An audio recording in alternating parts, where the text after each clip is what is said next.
Turn it up, swashbucklers! You're listening to Under the Crossbones, episode number 191. My name is Phil Johnson. I'm your host for the show and the ship's Foley artist each and every week.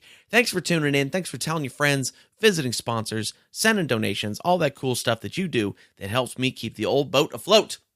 Here we are in episode number 191. Fun fact about the number 191, at least 5 known plane crashes have involved flights numbered 191. As a result, the number is considered unlucky in the airline industry and has been withdrawn from use in some airlines. So it's kind of like how, a lot of hotels don't have a 13th floor or like a 13 room or whatever it is.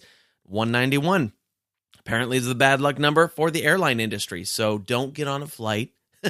Don't get on a flight 191. You may live to regret it later, or you may not live to regret it later. My guest on the show today is actor Treva Etienne, who you have seen as Koehler in the first Pirates of the Caribbean movie, Curse of the Black Pearl. His character name is not well known, so he's the dreadlocky black guy. Look in the show notes. There's a picture of him right there, and you can see who we're talking about. Treva is a great dude. We had a fantastic conversation. We're going to talk about growing up and doing theater in London, where he's from. We're going to talk about developing the backstory for a character like Koehler. We're going to talk about acting as a team sport, the future of fame, the responsibilities of filmmakers, plus all the stuff he's working on now. Great conversation that we got to. I love having in-person conversations with folks when I can, because a lot of times we're on opposite ends of the world or something like that. We have to do it digitally, but I got to sit with Treva outside of a vegan restaurant in Hollywood, just down the street from the Disney Studios. So that was pretty cool, and you're going to dig it. We're going to get into that in a second. If you're enjoying the show, come join us over on Facebook at facebook.com/underthecrossbones. On Twitter, we're at Under Crossbones, no the in that. And of course, be sure to click that subscribe button in whatever you're listening to us on right now, whether that be Apple Podcasts or Spotify or Podcast Addict, Overcast, wherever. I don't think we're on Pandora yet. I have to check on that. But we're everywhere else. So click that subscribe button, and you will get the brand new episodes every Tuesday as soon as they come out. And of course, all the show notes for this episode will be at underthecrossbones.com/191. Had a good, busy week and weekend here. We threw my mom a surprise 75th birthday party over the weekend on Saturday, and that was a lot of fun. She had no idea. She was super surprised when we got there, or when she got there. We were already there. We invited a bunch of her friends, and they were also doing like my dad's high school reunion stuff the same weekend. So man, my parents were partying down this weekend. But mom had a great time. She had a great birthday. I got her a cake. A friend of mine, a comedian friend of mine, does custom cakes, and my mom is Italian, and so we were thinking, what can we get her? And so we got her a cake shaped like a giant cannoli, and it was great. It was expensive, but it was really great. And so this thing looked like a giant cannoli, and we're having the party at an Italian restaurant, and the waiter wheels out this cake, and I hear a guy at another table go, "I've never seen a cannoli that big before." It was great. So anyway, good times were had all the way around, but it's back to business this week. I will be back on the road doing a bunch of shows. This Friday, May the 24th, I'll be at the Bay Bridge Brewing in Chula Vista, California. I got to work clean that night, too. It's a clean show. I'm headlining. We'll see how that goes. May 25th, I will be at the Comedy Palace in San Diego doing a few more test run sets before we film the special there in August. On May the 26th, I will be in Lakewood, California at... I think it's Lakewood, California, down there near San Diego, at doing a Navy SEAL Foundation benefit event that you can also, it's publicly available. You can buy tickets to it. It's going to be fun. A whole bunch of good comics, and I'm closing out the show. May 27th, I'll be at the Mannheim, I can't say it today, the Mannheim Social Club in Brentwood, California. And June 1st, I'll be at 8 Bridges Brewing in Livermore, California. June 7th and 8th, I'll be at DeChico's in Clovis, California, and June 13 through 16, 13, 14, 15, 16, 4 nights over Father's Day weekend. I will be headlining at Pechanga Casino in Temecula, California. In fact, those are all headline dates, every single one of them, except for the Comedy Palace show on the 25th. That one, Ahmed is the headliner that night, and if you have not seen Ahmed yet, definitely check him out. He's very, very funny. I'm excited to be working with him and testing out some stuff for my special there. So it's going to be great. We're sponsored today by Pirate Radio of the Treasure Coast, WKKC-DB, playing the best music of today's hits and yesterday's classics, and Pirate Radio Talk, playing the best pirate shows, including Under the Crossbones, all commercial-free 24 days a week, 7 months a year. Just kidding. 7 days a week, 24 hours a day. That first part made no sense, did it? It started to come out of my mouth just like that, and I was like, I'm going to run with it and do it. To listen, go to Pirate Radio, thetreasurecoast.com, or pick up the Pirate Radio WKKC-DB app in your favorite app store. That's for the music station. Or for the talk station, go to pirateradiotc.com or pick up the Pirate Radio Talk app in your favorite app store. You can also dial up your Alexa device or your Google device and tell it to play you Pirate Radio, The Treasure Coast, or Under the Crossbones. It'll do that for you. You know how to do that thing. All brought to you by iTreasure Radio, the very best digital media from independently owned stations at iTreasureRadio.com. If you want to help support the show in other ways besides visiting those sponsors, you can do that. Go to underthecrossbones.com/support. Right there, there's a little PayPal donation box where you can put any amount of money that you feel is appropriate into, and it will come to me, and I will use it to make the show better.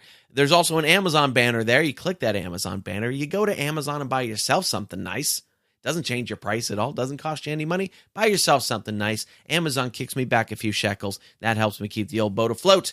If you want to be a sponsor of the show, like any of the great sponsors we've had over the years, that information is there too. Go to underthecrossbones.com/support. Okay, so let's do this. We got a good long talk coming in here with Treva Etienne. We're going to talk about all sorts of great stuff, including Pirates of the Caribbean. So let's do it, shall we? Here he is, Treva Etienne. You grew up in London, right? Yes. Born and raised there? Born and raised there, Yeah. yes. Yep, school, everything. Yeah. And London's one of my favorite cities in the world that I've ever visited. But it's one of those cities where I don't feel like I know it yet. I only spent 10 days there, and there's a depth to it that you don't always learn. Like Chicago is like that, places like that. What was it like growing up in London at the time that you were doing that? Well, England's always been a great place to learn about theatre and the arts because its history is so, Shakespeare beyond and Sure. from Shakespeare onwards. Yeah. So it's always been a good place to learn about your craft and get an idea of how the machinery of theatre and just creativity on stage works, So I was fortunate to be in a town where I was able to access a lot of that. But it wasn't easy because you had to try and find how to get into that as well, how to reach out and connect with that access. And that's a journey because it's who you know and, Sure. All that kind of stuff. So I kind of jumped in around the age of, I started writing plays when I was about 12. Writing them? Wow, okay. Yeah. And I was part of a group of different theatre groups all around London. I belonged to about 6 or 7. And for me, it was like a kind of jumping in at the deep end, not knowing what I was doing, jumping on trains after school to go to a place called the Anisher that was in North London in Islington, and trying to jump into her world of improvisation and creativity. And the good thing about her was that she allowed you to write plays. Oh, okay. So we would write plays, the group would write plays, and we would perform the plays with members of the group the next week. Okay. And there was no rehearsal. You just put your hand up and you said you had a play that week. You would take your cast downstairs. You'd already told people the week before to show up for your play next week. You discuss the story. You told them what scenes came after what scene and what happened. And someone would do the lighting and the music because you'd have, like musical intervals to help with the scene change. Okay. And you did your little 20-minute play. And if it did well, it would be judged with points. And then at the end of the season, the best plays with the highest points would go into a festival. Okay. Of maybe about 5 or 6 plays. And Anna Sher would invite somebody like a Monty Python person or someone from TV or stage, casting director, whatever, to come and see all the plays. And then you would then judge the best play of the night, the best actor of the night. Okay. And it was a really kind of rewarding exercise for people that wanted to try and get out of that non-creative situation they were in, and to be in an environment with other young people, all creating, all new, all learning, all based on improvisation and what was inside of you. Anna was really keen to help draw the truth out in that way. And it was a great place to learn. And then I was there for a while, and then I was at the Royal Court Young Activists, and they had a youth theatre there, and I did some shows with them. Then I was at the Young Vic. They had a group. Then I was at another place called Omnibus. They had a theatre group. I was there. Then I was in another group called the Black Theatre Co-op. There in West London, I was there. So I was really the National Youth Theatre of Great Britain. Okay. I was everywhere, Phil, Yeah. everywhere, just trying to get a little flavor of what it was this stage, movie, creative side of life was, and did I want to be part of it? Sure. Do you remember any of the plots of your 12-year-old plays? Oh, my God. Well, there was one I did called Abide With Me about a group of people waiting outside a store, waiting for the Christmas sale. Uh-huh. And they were all trying to buy a coat. So everyone was lining up outside the store the night before to sleep over. Okay. So that when the doors open, they're first in line. Okay. It still happens, right? Yeah. When You were too early for iPhones. Yes, Yeah. exactly. iPhones or, the new Game of Thrones, whatever it is, right? So it was a really nice little play, and it had a kind of sad ending because one of them ended up dying outside the store. But it was really well received, and had a wonderful actress in it called Kathy Burke, who was wonderful. She was a nil by mouth and has gone on to do wonderful things, and she's a great director. And she was in it. She won Best Actress because she was amazing. Okay. So, you were able to really play around with stories that you weren't even sure in your mind if they'd work. Right. And because there was an opportunity to work with good actors and just throw it out there and see what happened, it would sometimes vibrate and do something really cool. Interesting. There's an organization that I just ran across, and I guess it's a podcast and a live show and things called Story Pirates that I just ran across like 2 days ago, actually, and I'm going to contact them. But they do a similar kind of thing where they have kids write scripts, and then they bring in, Conan O'Brien and people like that to act out these scripts. And it was, as soon as you said that, I was like, oh, it's that thing that they're doing. That's pretty neat. Well, it's funny because that has now led me to be part of more creative organizations that work with kids. So I work with an organization in Culver City called Star Education. Okay. And what they do is they have a kids film festival, which I just did a keynote speak Nice. a couple of weeks ago. And it's to encourage young filmmakers. Now they have phones and they have computers and Sure. they have so much access to record now. Right, yeah. And tell stories on their devices. Yeah. That they've now set up this film festival, and it tries to integrate kids from all over the world. And the films and the stories are amazing. I mean, these kids, they're telling stories about politics, gun control. Right. Stuff that affects their generation now. Yeah. And these are the things that they're putting out there. And the festival, it's growing, and I'm a keen supporter to try and create more of that for kids. Sure. To tell their stories, because so many kids don't tell their stories based on their environment and where they live and what part of the world they're in. Right. So that early training for me, giving me the opportunity to tell stories at that age, I'm really keen for kids to expand that, especially now there's more opportunities than there ever was to tell stories. I think it's fascinating when kids are that dialed into themselves that early. I mean, at that age, I was making videos too with our big old VHS, 1986 camera. But we were that was me and my brother lip syncing to hair metal songs. We had no depth at all. And I'm always fascinated that kids can tap into that stuff so early now, which I guess is either super great for them and future generations and or sort of a loss of innocence too, Yeah, I think it's a bit of both. But I think if you get kids being creative and confident with their creativity early, it can only build confidence for them to do something good. Certainly. It's when you take away the confidence from kids because you judge them, you criticize them, you abuse them, that's when the childhood innocence gets lost, and that's when they already have to start thinking differently.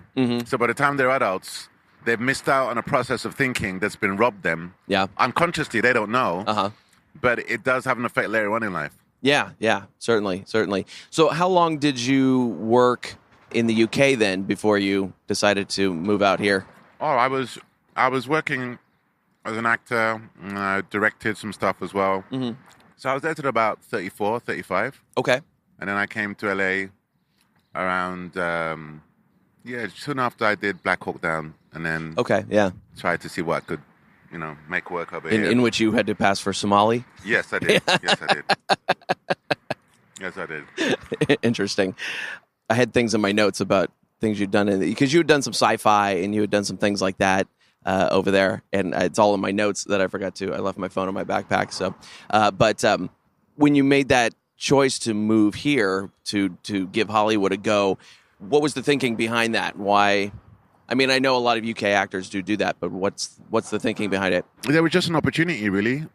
I'd won an award with HBO for a film I'd made. Okay, what was that? And I made a short film called Driving Miss Crazy, which was a kind of Charlie Chaplin tribute. Oh, interesting. Shot like a silent movie with a young girl trying to deal with her date not showing up. Oh, okay. And there's a kind of twist in the tale afterwards. Uh-huh.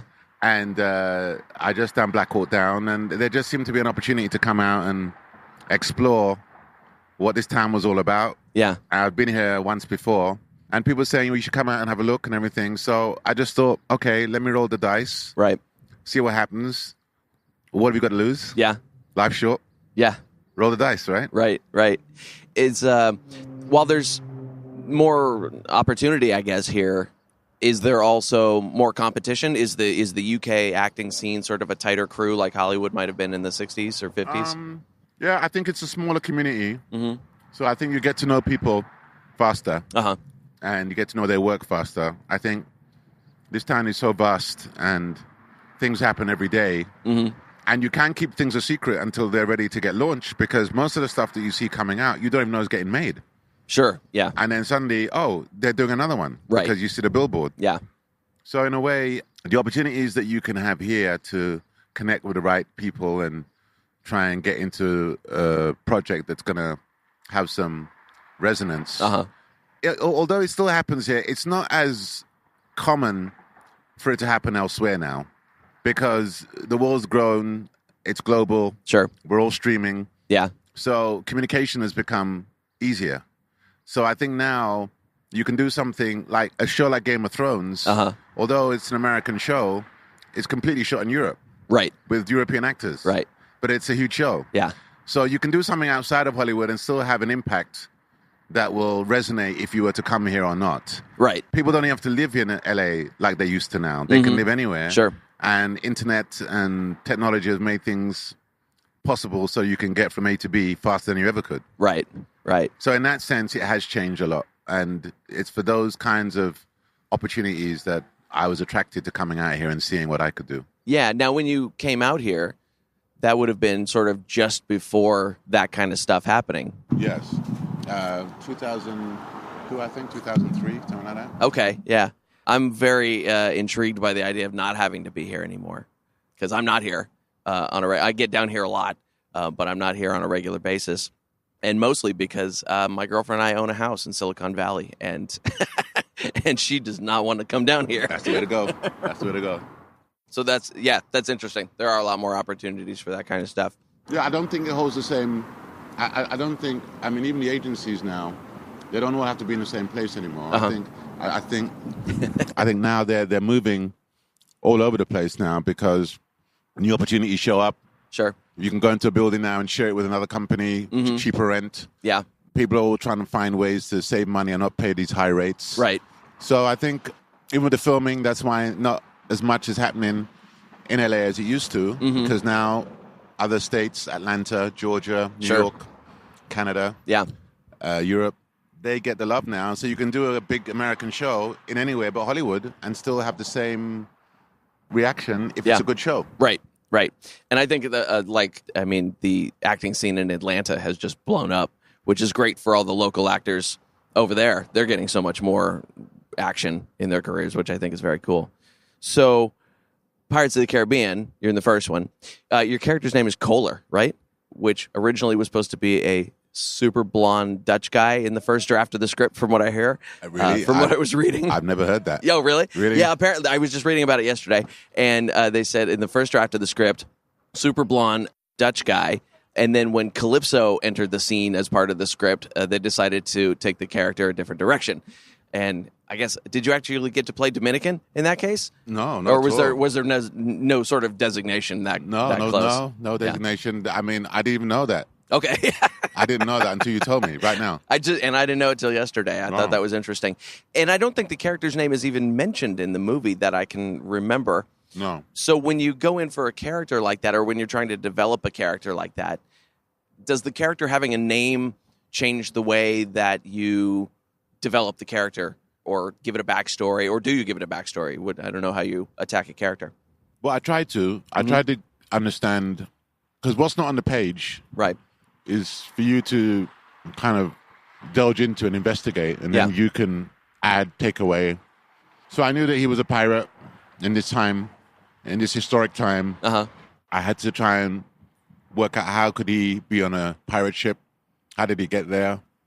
How did he know the other characters?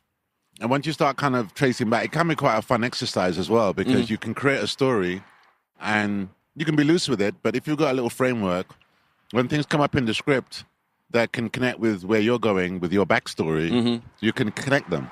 Sure. And make it work. Yeah. So in that sense, I think it's always fun to do a little research and kind of like the actor studio way of doing things, you know, going inside and trying to find personal memories that you can relate to the character. And using your own experience as a device. And I think that was fun to do in a movie like Pirates, because you didn't know where it was going to go. At the time, nobody knew what the outcome was going to be. We were just doing a pirate movie. Right. And I don't think anybody had a lot of faith in it going in. People weren't sure. Yeah. Because other movies had failed. Other pirate movies had failed. So they were a little bit nervous. The rest is history. Yeah. As they say. You had mentioned Shakespeare earlier. What is it about Shakespeare that is so important as training for an actor? Because I know, because as a musician, you can become a highly qualified musician without studying classical music, let alone Renaissance period music. You know, so what is it about Shakespeare that contributes to an actor's skill so much? Oh, wow. Everything, really. I think everything about Shakespeare, his stories, his characters, the way he writes, where he puts them historically, how so much of what he says resonates with our situations and our lives today. Just understanding the poetry and the iambic meter, and there's just so much richness in Shakespeare, in any one of his stories or his sonnets, that I just think it's, even if you never get a chance to perform him, I think it's just always good to do the research. Just in terms of what he was writing about, why he wrote about stuff like that, the way he twists stories and turns them inside out, and how so much of our modern day stories, they all have a little bit of a Shakespearean tragedy element in them. Sure, yeah. And if you go back to the origin of where that started, I think that can only infuse and strengthen where you're at as an artist. Yeah, certainly as a writer, I think. Yeah, yes, I think that stuff is invaluable for sure. And also, I think it's like it's the high bar, it's the hard thing. So I imagine if you can do Macbeth, then playing a pirate is not a too far stretching your talents. You know. Yeah, it's swords. Right. But you got a good little death scene at the end, so you know the important stuff. Yeah, the important stuff. That I from what I can tell of what you've done, that was one of the more makeup intensive parts that you've done. Yeah, I did another film called The Changeling years ago, where I had to play like a kind of demon. It was another kind of dark role where I had a lot of prosthetics, and I'm totally unrecognizable in that. Okay, totally unrecognizable in that. Paris, you can still see features of me, even though I'm covered in all that. You can, but this other one was like, you don't even know I'm there. Do you like the anonymity of that at all? I do, yeah, I do, because you feel like you're playing behind a facial costume, which I think gives you scope because it doesn't look like you, so you can create what you want it to look like. Right. Gestures, size, shrugs. And just what you can do with the face, how you can manipulate the face, right, to play a certain emotion or feeling. I think that's always fun, and it's a different device when you're working with prosthetics as well. Sure, because it's technical, right? So you got to kind of understand what you can do and what you can't do, how much you can laugh or open your mouth or open your eyes, right? It's how technical. That prosthetic's going to move. Yeah, interesting. What was the process like of getting that part in Pirates of the Caribbean? We all hear tell stories that Disney's notoriously difficult to work with. You know, they weren't actually. I think all the actors went in, we read, they chose. It was a gamble to do a pirate movie at the time, but they felt it was time to do one. And the actual process, the actual working on it with the actors and the director and everybody, I have to say, it was fun. It was hard work. Yeah. But you had a group of guys and girls working in an environment that was new. And I think whenever something's new, there's a kind of excitement around it. Sure, yeah. And that excitement can keep everybody on a certain level of, not anticipation, but just it fuels the difference. Something different feels different. If that makes sense. Yeah. You know, you're wearing something different. Everybody, you get fueled by the energy and the attention. People go, Phil, wow, you're wearing like a codpiece or, you know, whatever, you know, a pull-out bra or whatever. Right. You know, suddenly everyone's looking at Phil, right? Yeah. So in that sense, it was exciting to know that we were doing something that was different and exciting because the process was that as well. Going through makeup, looking at the ships, looking at the amount of extras, looking at all the red coats, being in the Caribbean. It was a very interesting process. So being part of it off camera only inspired you to bring it on camera when it was, you know, when you had the opportunity. And where were you guys shooting that? We were shooting at Disney and we went to an island called St. Vincent. Okay, right. Had you been there before at all? No. Because I imagine you have visited that part of the world more than once. My family are Caribbean from an island called Dominica, which isn't too far from St. Vincent. But it was just a beautiful island. The people were lovely. The food, the rum. We drank a lot of rum. The good old days. Character, right? It's method acting. Yeah, the good old days. Rum was great. But the whole experience was just great because it was different from anything that I'd done before. And it was great to be with a group of actors who were all open to the experience and excited about it. And we all kept each other going. Okay. Interesting. And so it was a surprise hit, I guess. I mean, with the marketing budget that Disney puts behind anything, you know, I don't think anything is a surprise to them. But was it a surprise to the actors in the film how well it did? Yes and no. I think we saw the trailer early when we were still shooting it.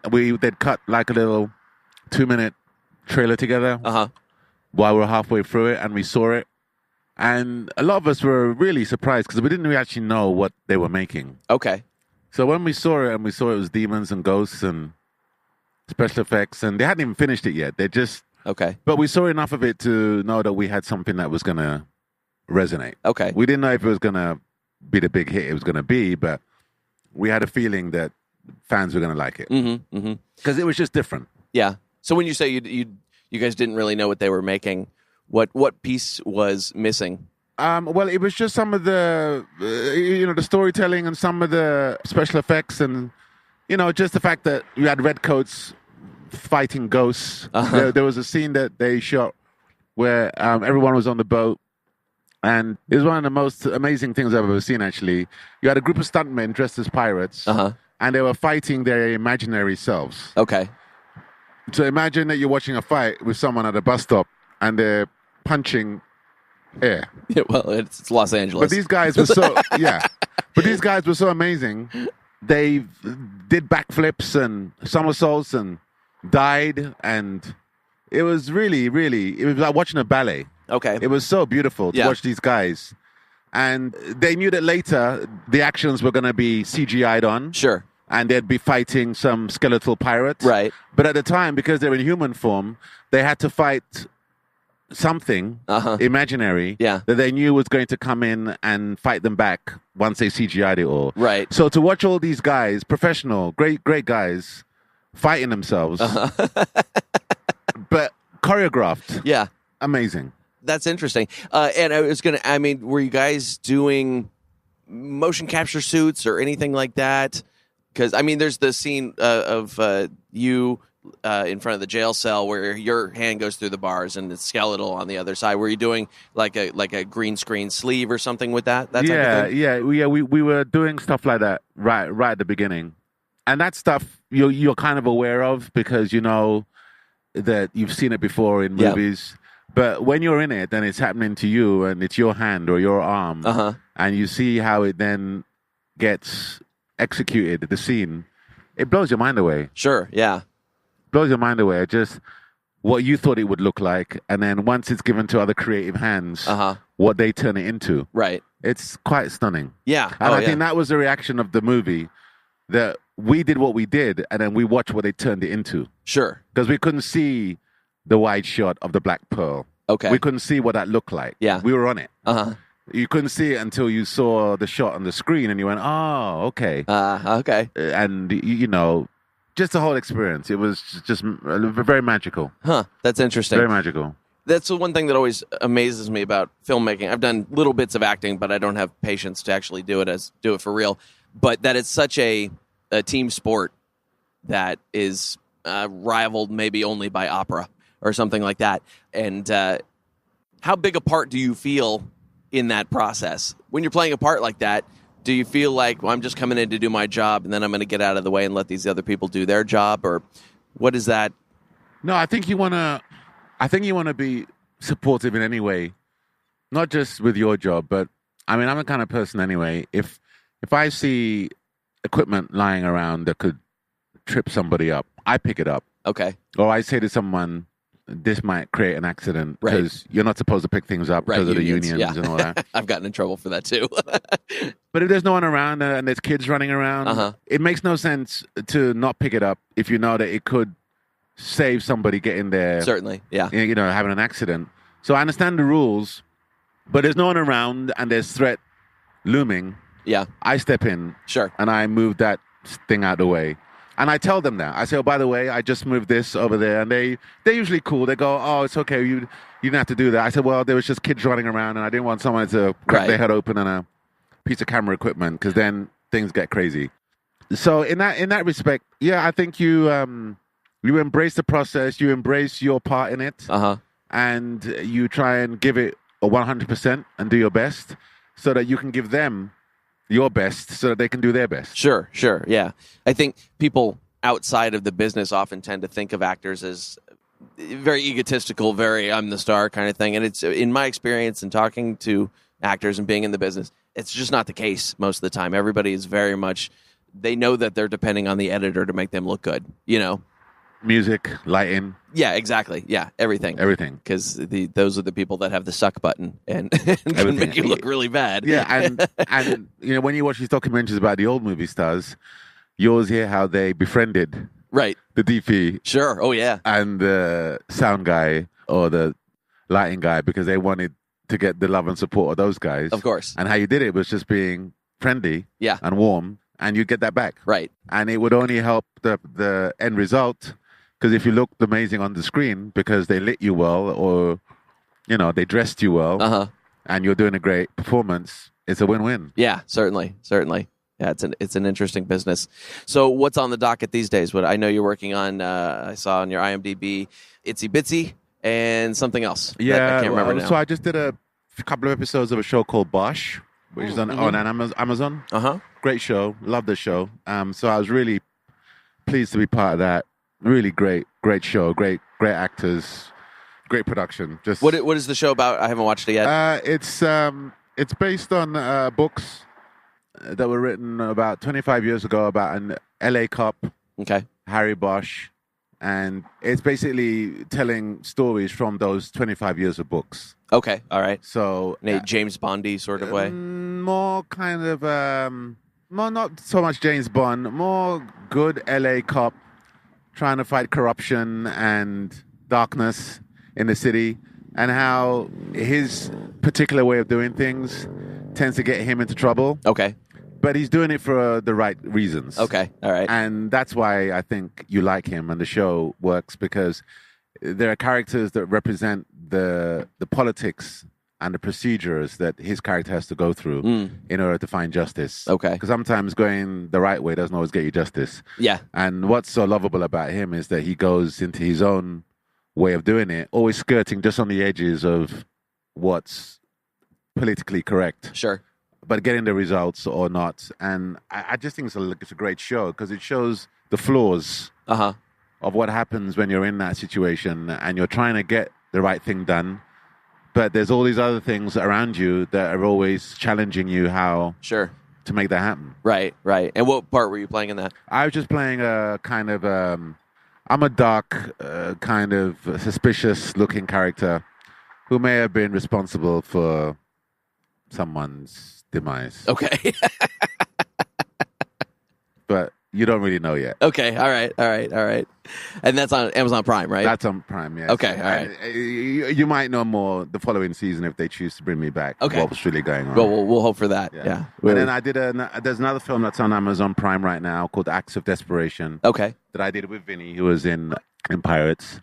So that's on Amazon Prime now. And then I did a show for Netflix called Black Earth Rising.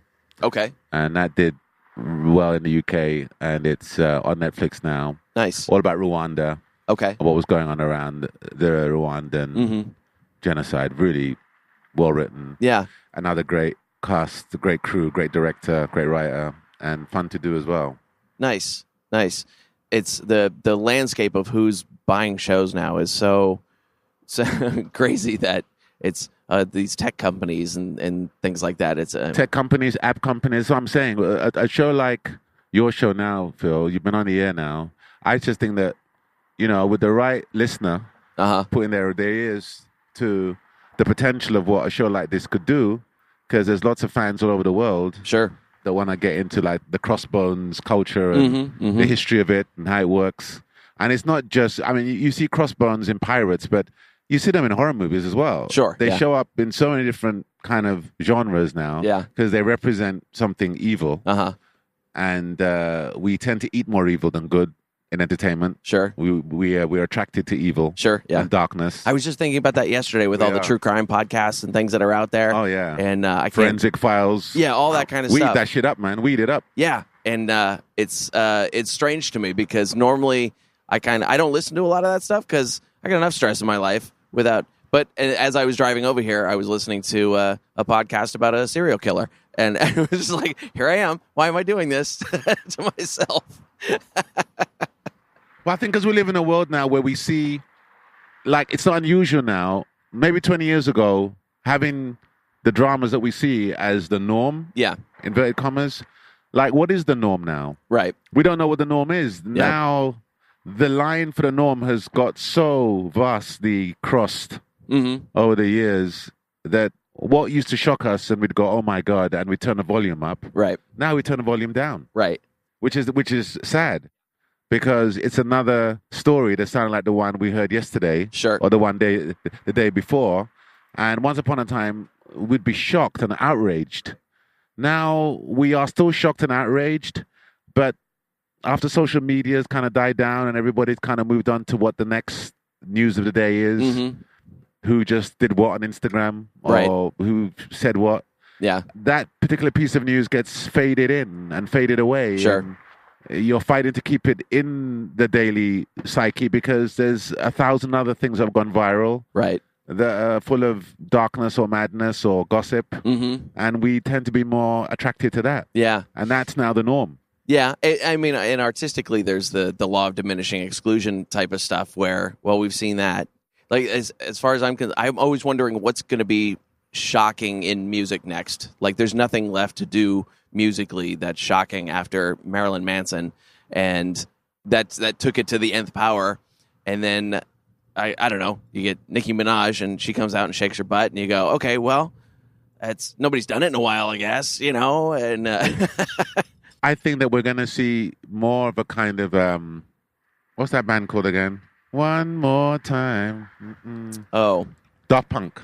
Yeah. Okay. Yeah. I think bands like that are going to become more popular because I believe that the anonymity around them is going to be the way people want to go. True.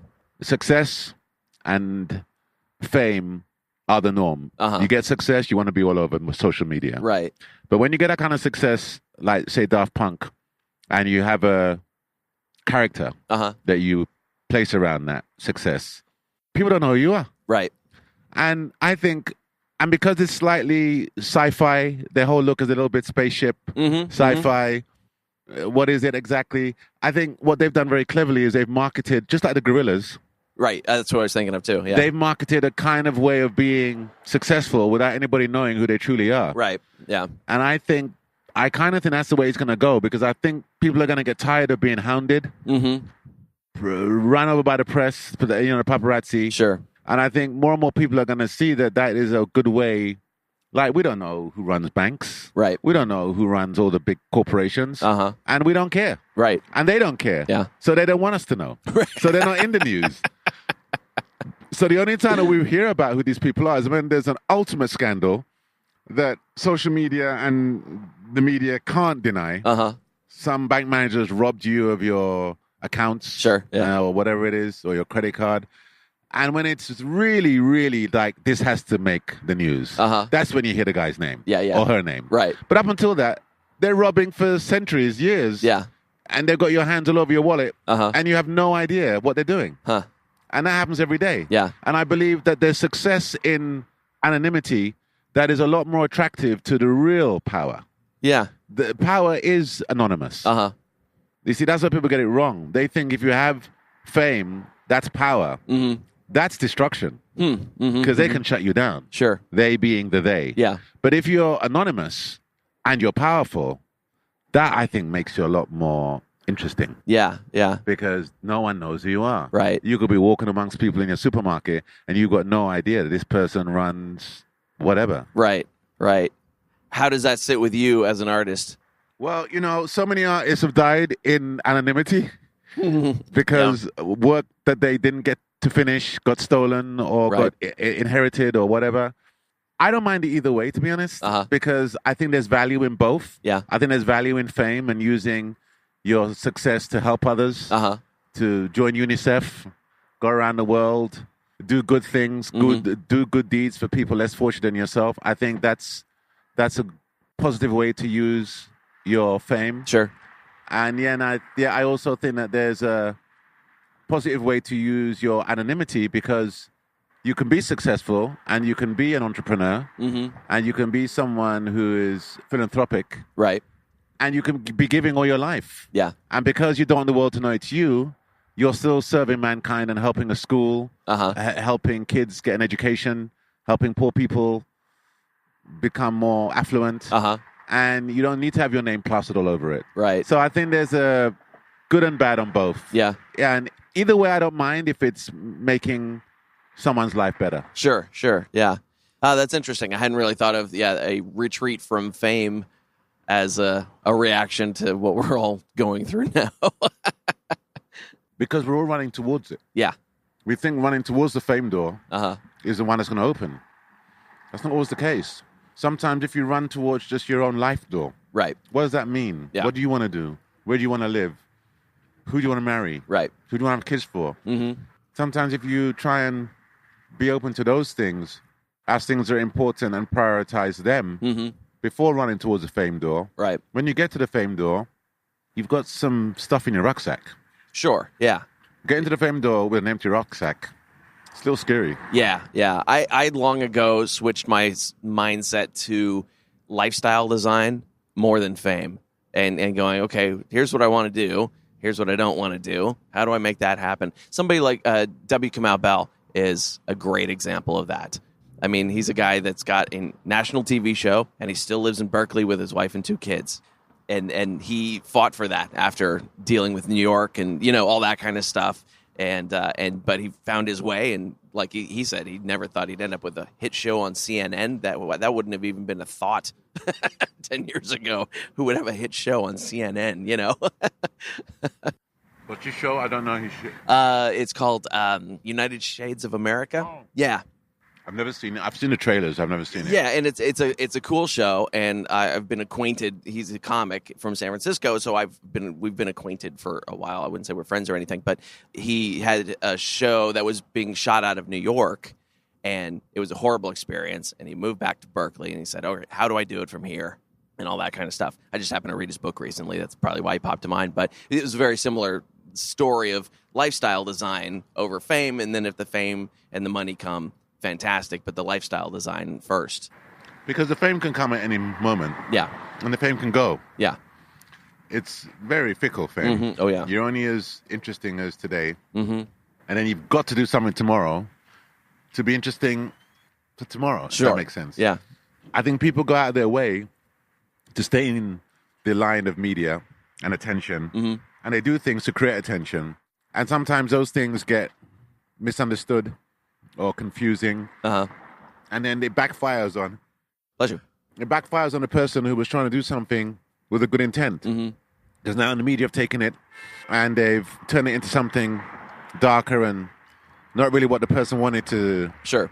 So I think, like I said, I think there's good and the bad. I think there is a positive attitude to running towards the fame door. But I think you need to have some good grounded ingredients in your rucksack. Sure. So that when things don't work out as planned or you're trying to do something different, that you're not desperate Right. to get it. If it comes to you, it's because you've earned it. Right. It's not because you've done a sex tape Right. or Showed your butt on Instagram. exactly, Yeah. you know, or drank someone's latte at Starbucks. And you're now drinking the wrong latte. Right. And that Yeah. deserves an Instagram post. Yeah, exactly. How do you put that into work when you are choosing roles to play? I just let the role decide, really. Mm-hmm. I mean, have there been things that you've turned down because for whatever reason? Not really. I haven't really had that kind of, I've not found anything that offensive for me. I know others have, but me personally, I don't really get into that zone, to be honest. Uh-huh. I don't know why it doesn't come to me. I mean, if something doesn't agree with me, I'll say no. Sure. But I don't get into that world much. Most of what I tend to read for is either gangsters, bad guys. This act of desperation I've just done is nice break because I'm actually closer to a character that's more like me. Okay. But, you know, pirates and people who do dark things, which I've done, it's something that I get a lot of, but it's not something that I play them, but I'm always looking for something that's got something else in it as well. Sure, yeah. So that you're not just one note. Right. You can be more of a kind of orchestration of notes. And I think that's when you always get the best results, because if your character can have different sides, they're more human. Right. Because we're all flawed. Yeah. So if you can play the notes of being a human flaw, I think that gravitates more with the artist to do something that the audience will relate to. Certainly. And the overall general writing for those types of characters has gotten so much better over the last 20 years or so, where they go, oh, these guys shouldn't be just seeing single dimension thugs or whatever, you know, that we can explore why they've become that way. And, I think so. Yeah. I think it's more interesting. And I think artists, writers, directors, whoever, musicians, I think part of that James Baldwin statement about disturb the peace, I try and live with that idea, because I think that is your role as an artist. If you're living in a creative field and you can find the opportunity to say things that maybe others can't, that is what you should be doing. You should be making people aware and making people think about situations and things that they may take for granted. And I think as an artist, you can rattle the cage a little. Sure. And if that's called disturbing the peace, I'm all for it. Yeah. Because I think creativity comes with politics, comes with pain, comes with happiness. It comes with everything, because we're all part of the creation of life. So being an artist is just another way to express that. Sure. Just like a child gets a crayon and doesn't know what they're doing, but they're doing something on right. That's because the child comes from creativity, and now that's being channeled through this 2-year-old kid. Yeah. And sometimes it's a masterpiece what they come up with. Right. And then when they explain to you why they did it that way, you're like, wow, there's a real thinking behind what looks like gibberish. Yeah. No, they put the green there because that represents the moon. Okay, and then that's the animal, and that's the dog. And you go, okay. There's been structure. Yeah. Interesting. And, if you understand that it starts that early, you can really groom it and nurture it. Yeah. You don't have to abuse it and scream at it and judge it, tell it it's no good, tell it has no values, push it away onto social media, push it onto a computer game, push it onto a tablet. You can actually nurture that creativity within the child and get the child to understand that with confidence, that creativity can grow. Sure. But I do a lot of work with kids, and I see how parents who aren't educated in how to channel that use what they know, which is usually a negative way of how you groom a youngster. And that has its consequences. That has its negative effect. The kid doesn't expand, the kid contracts. And then you start wondering why the kid's contracting, and it's because your grooming is not giving them confidence, it's taking it away. Right. And then as an actor, most people who are actors or artists or creative, they're usually in it because they have something that they want to say. Sure. A lot of them are in it just for the money and the fame. That's okay. But and that's, was that the wrong reason? Yeah, but it's a valid reason for many. Sure. But for the people that I respect, the people that I've seen the Shelley Winters, the Shirley MacLaines, Uh-huh. the Paul Newmans, Uh-huh. like the old movie stars that used to channel James Cagney, Sure. Sidney Poitier, Harry Uh-huh. Belafonte. We're going to see how they've been able to use their fame, if you like, Right. Jane Fonda, Uh-huh. Vanessa Redgrave, and really channel it to try and say something about how we live. Right. I'm not saying that actors shouldn't be involved in politics, but everything we do is politics now. I think so. Everything. Yeah. Everything. Who you date, Yeah. what you drive, Uh-huh. your zip code. Yeah. It's all political now. Right. And more so than ever. Yeah. Because now you can tell someone in Japan in 2 seconds who you vote for Right. or who you don't like Yeah. or what movie you liked. Mm-hmm. So I think now we're in a world where everything is so immediate and convenient. We have to be aware that everything that we do is political because everything that we're doing is on camera. We're probably being filmed right now. Right. On some security camera. There's a CCTV camera on us this very minute we don't know about. So I think we've got to be just more aware now. Yeah. Yeah. Because that privacy has gone out the window. Yeah, certainly. And I even I don't do any political material in my act. One or two little jabs here and there, but it's not a political act. But just because of the things that I'm talking about, people can always tell what my politics are. That you're right. Everything that comes out of our mouths at this point has become politicized in some way. And if you get hecklers who don't like you, they'll scream, "Shut up, Phil," or Right. throw an egg, whatever. Yeah. Because you might just see it as a joke. Yeah. Someone's received it as political. Right. Yeah. And it's been an interesting change just in the last couple of years. Hopefully it'll swing back a little bit the other way because I think it's a little bit overdone at this point. But yeah, hopefully it can go the other way. So your parents must have been fairly supportive of what you're doing. You were telling me earlier that your dad made paper clips. No. Oh, was it? No. What was it? A friend of mine's dad. Okay. All right. Yeah. My dad was a bus driver. Okay. My mom was a domestic. She worked in schools. She was a dinner lady. Mm-hmm. That time in London was very hard because my parents' generation, they were the ones coming in. They were like the Windrush generation. Okay. Windrush was a famous ship that brought a lot of the Caribbean immigrants who were coming to England to help fix England after the war. Okay. That was the first ship that they sailed in on.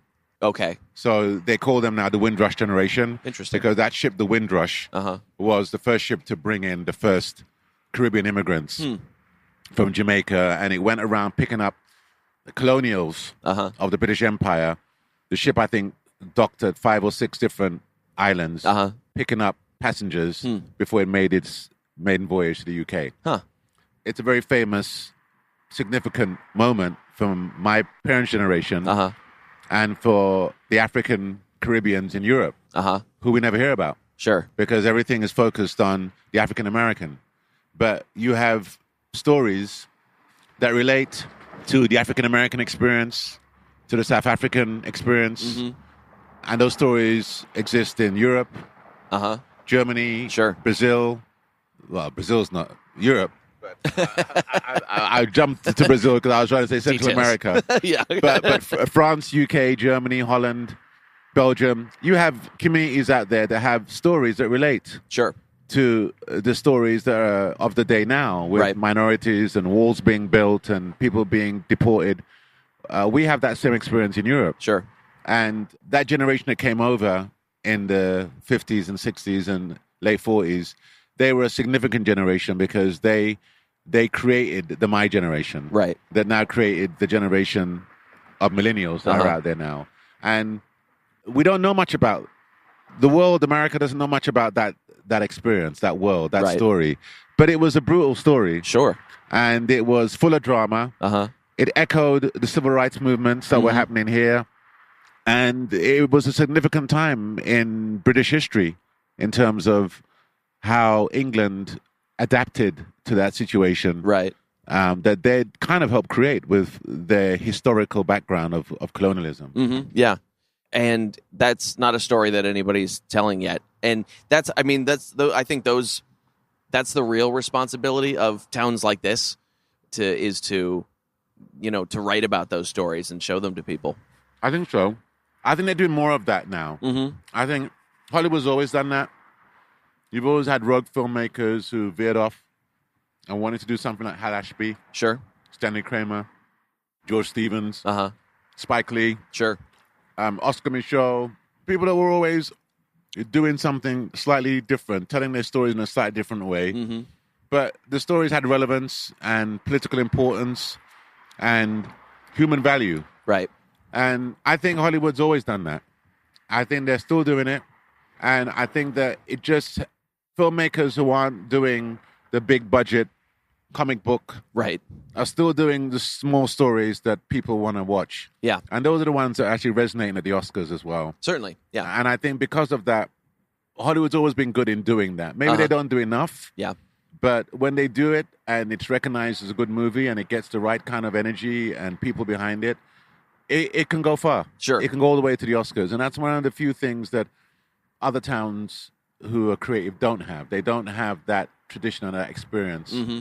And I think that's a good thing about Hollywood, that if it's got some resonance and it's got the right energy behind it, nothing can stop it. Certainly, yeah. And I think that's where having all these new outlets for those types of stories, no matter what Steven Spielberg wants to say, are deserving of that kind of thing, because you're not going to see that story in a movie theater. You're going to see it on Netflix. You're going to see it on Amazon Prime. Which is great because now everyone has more access. Right. People don't have to leave their house anymore. Right. They can just sit, binge, Yeah. and get into some really good stuff. And Yeah. there's some really good stuff out there. Certainly, yeah, absolutely. Very inspiring. Yeah. And it keeps creativity young. Yeah. Interesting. I like it. It keeps creativity young because it doesn't matter who's doing it. If the end result vibrates with an audience, then that's keeping it young. Yeah. Because if you're relevant today, you're young. Does that Sure. make sense? Yeah, sure. If you're relevant tomorrow, you're old. Right. So if you're relevant today, it doesn't matter if you're Chaplin, Right. who's long gone. If you're doing something now that's relevant, you're young. Yeah. That's an interesting way of putting it. You're young. Yeah. You're only old tomorrow Right. when TMZ don't want to talk about you anymore. And then you're going to create a gag. Right. So they'll come find you again. You gotta go drink somebody's latte. Yeah, exactly. Drink someone's latte or pull your pants down outside a zoo or something. Yeah. I don't know. You know, I mean, the things you hear people do, right? Right, Just right, to go viral. Yeah. And I'm just always amazed. But even that culture now, the whole viral culture of why people do things to get attention. Yeah. I find that interesting now. Sure. Because everybody wants to be a star. Right. Everybody wants to be on America's Got Talent. Right. So what are you going to do to get the attention? And it's about how you get that initial attention. Yeah. And how you then nurture that. Right. And I don't think people think about the aftermath. Right. They get a million hits that happen from something good or bad. And then if they're not on the Ellen show, Right. because Ellen usually gets them, God bless her, and she does a great job in supporting and promoting whatever it is they've done. Sure. And then awards them something, which I love about her. I love about her. But just so many, you see so many bizarre things going viral. Sure. That you get sent on social media. Yeah. And then it blows up into something, and that person is now on all the talk shows. And God bless them, there's been nobody there to sit them down and go, okay, this is how you can really capitalize on this. Right. Yeah. They just think they have to get more hits now. Yeah. So now they've got to do something. Oh, I'm the person who did that last week. I'm doing that this week. And I don't know if that works. Yeah. Yeah. Because there's no structure. Right. Right. Just fame. Exactly. Okay. All right. So Now everybody has seen your video. Now what? Yeah. How are you going to utilize that into some capital? Right. Yeah. Or at least develop the talent behind whatever it was. You know, I mean, when I hear about the Cash Me Outside girl doing an album, I'm like, oh, please don't. Please don't. It happens, though. It happens. It happens. I always go, oh, I'm working way too hard. It happens.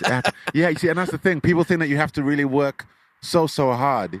Hard work is always part of it. Yeah.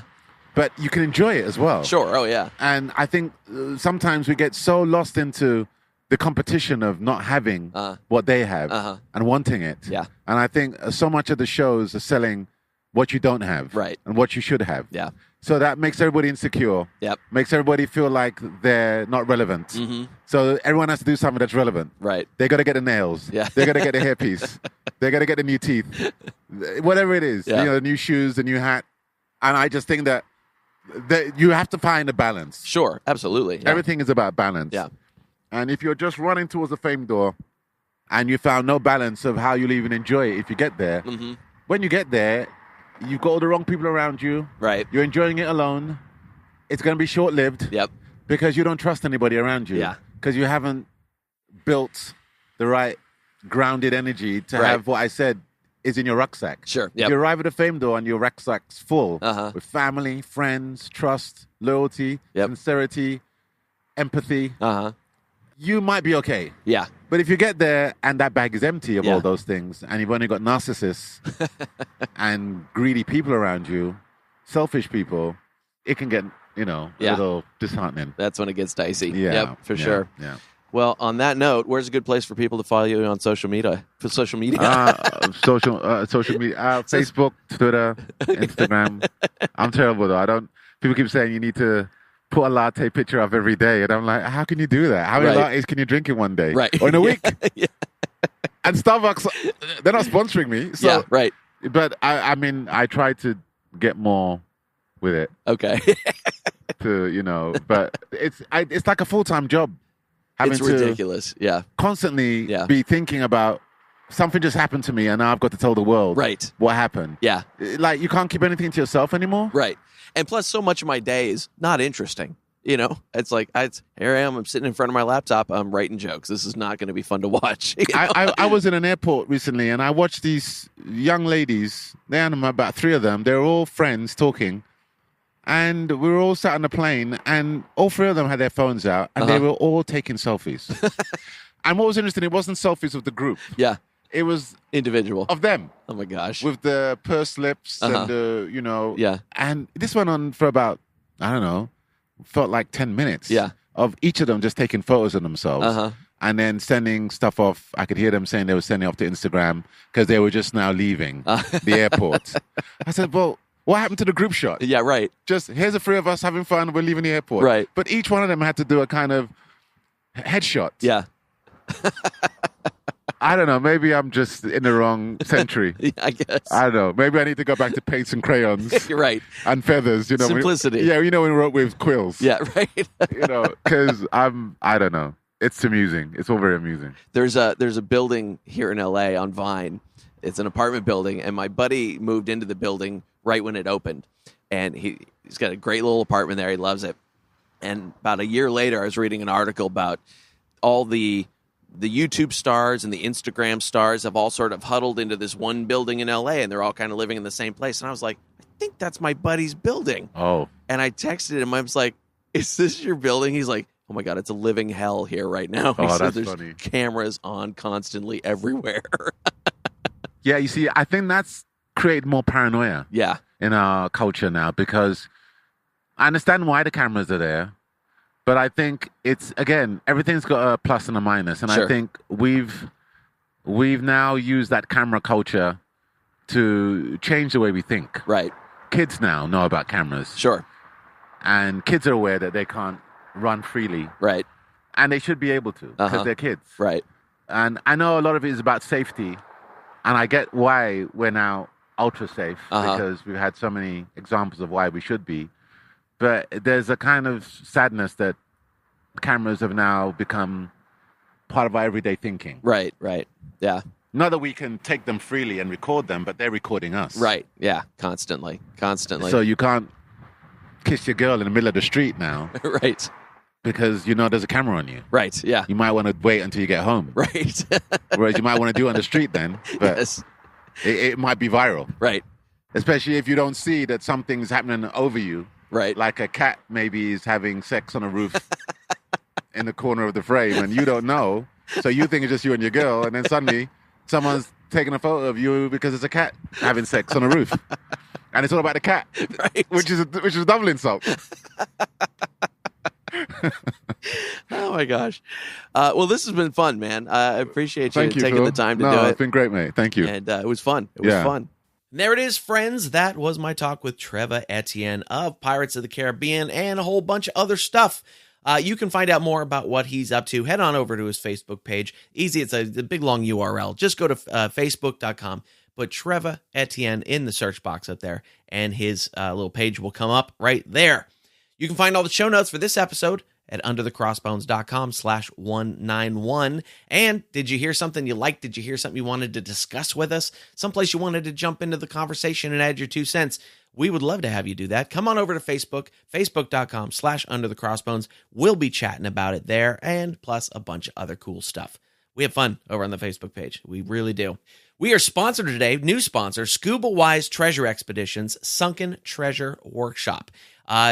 This is so great. Do you want the experience of a lifetime? This really is. You want to spend the day with world-renowned treasure hunters in the Florida Keys, learning how to find sunken treasure on the 1733 fleet of Spanish galleons? Yeah, you do, and you can do it with these guys. This trip is family-friendly. You can scuba, snorkel, or just come along for the boat ride if you want. You'll explore real sunken Spanish galleons. You're going to see cannons, all sorts of good stuff. And it's hosted by some great guys. Captain Carl Fismer, world-renowned treasure hunter and the real-life underwater Indiana Jones, who you heard back on episode 108 of this show. Captain Bradley Williamson, who you've seen on Expedition Unknown on the Travel Channel, and you heard on episode 181 of this show. And your dive master, Mark Littleton, who's got 35 years of recovering artifacts from ships like the Andrea Doria and the Pinta. Those are your hosts, and they're not going to just take you floating around on the water. They're going to show you some real skills. You're going to learn how to find quality shipwrecks to salvage and learn about the legalities of doing so. The technology used in wreck diving, you're going to learn all that. You're going to learn, if you want to really get into it, they're going to show you how to find the money to start your own wreck diving project. And it's going to be great. You're going to get pictures of your trip included free, a certificate of completion, and new friends that are going to last you a lifetime. So go to underthecrossbones.com/scuba. That is underthecrossbones.com/scuba. And you can get a free treasure map just for checking them out. So again, go to underthecrossbones.com/scuba and sign up for the Scuba Wise Sunken Treasure Workshop right now. And that is our show today. Thank you so much for tuning in. I always appreciate it. Again, you can find Treva Etienne. Just head on over to Facebook and put his name, Treva Etienne, in the search box, and his page will show up there. Then you don't have to remember a big old long URL, although it will be linked in the show notes. So you can tap on your podcast player, and I'll have that linked in the show notes for you as well. Or go to underthecrossbones.com/191. Lots of cool stuff coming up. Next week, we're going to talk to Rebecca Harris of Silverella. She does maritime-themed jewelry that you are going to flip your freaking lid over. It's really cool stuff, and we're going to talk to her about that process. The week after that, Eric Mueller from Pirates Press, just out here in Emeryville, California, and that's a fun one. We're going to talk music, and they're a vinyl replication company. But that's only the beginning. Lots of cool stuff happening at Pirates Press. So we're going to talk to them in a couple weeks. And if you have a suggestion for a guest on the show, whether that be yourself or somebody else you think of where you go, I really want to hear an interview with this person, let me know. Send me an email, phil@underthecrossbones.com. I am always happy to hear your suggestions for various guests. We did just last week on the Facebook page, we were talking about a whole bunch of bands that we have not talked to on the show yet that I am going to be hacking away at the contacts this week and getting some of those folks on. So it's going to be good. All right. Again, all the show notes for this show, underthecrossbones.com/191. Go visit Treva Etienne online, and I'll see you next week.